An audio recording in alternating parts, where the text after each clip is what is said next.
Welcome back to KPRC 2+. We know caring for a loved one with a disability or who has special needs can be rewarding, but it also involves a great deal of personal sacrifice. Yes, indeed. And joining us this morning with some practical suggestions on how to prepare is Stacey Watson, Senior Vice President of Life Events Planning at Fidelity Investments. Good morning. How you doing? Good morning. Thanks for having me. Thanks for being with us. We appreciate it. Obviously a very important topic for many families. What misconceptions do future caregivers have that the current caregivers learn the hard way when it comes to all the work that's ahead? Well, the biggest misconception is that time is on your side. 2/3 of future caregivers think they have at least 3 years to prepare, but current caregivers tell us that they had little to no notice. And I know that that was the case for me when my dad died. I took over as guardian for my brother who has schizophrenia, and I was definitely playing catch up.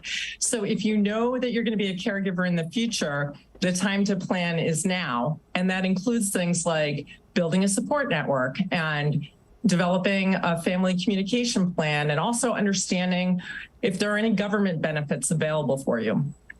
And Stacey, how did the events of the past year have an impact on caregivers of loved ones with special needs? Well, the pandemic made some things easier, like work flexibility, but then it intensified others. And caregivers tell us that they feel even more isolated due to the pandemic, and 24% don't see that ending anytime soon.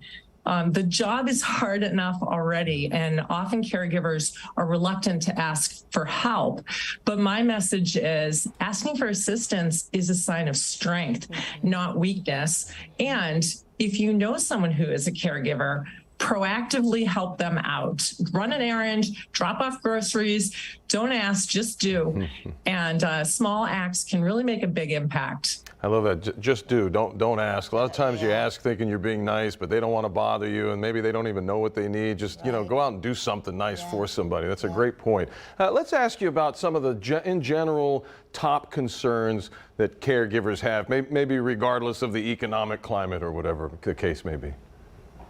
Yeah, the biggest concern is what happens when I'm no longer able to provide for my loved one. It's worrisome because it feels beyond our control. But at Fidelity, we work with families all day, every day, and we stress the importance of creating a plan, because that's the way to ensure that your wishes are known, and it really can bring you peace of mind.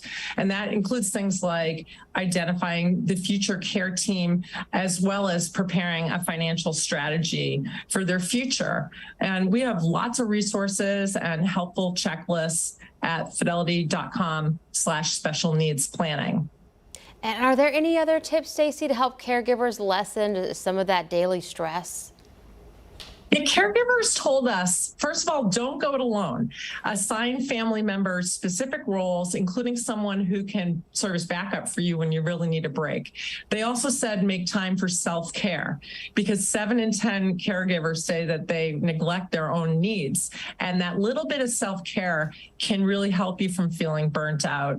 And then finally, they said to leverage people who have been there and done that. There are a lot of local and online community groups that can be a great source of information. Yeah, and any support is helpful, Always. Right? Yeah, and all of it. Yeah. Where can folks go for more information on caregiving, the research that you have, and then the work that you guys do? You can visit fidelity.com/special needs planning. Such an important topic. Stacey Watson, Senior Vice President of Life Events Planning at Fidelity Investments. Thank you for your time and your story and trying to help folks out during what can be a very, very challenging time. Rewarding, but very challenging as well. Thank you, Stacey. Thank you.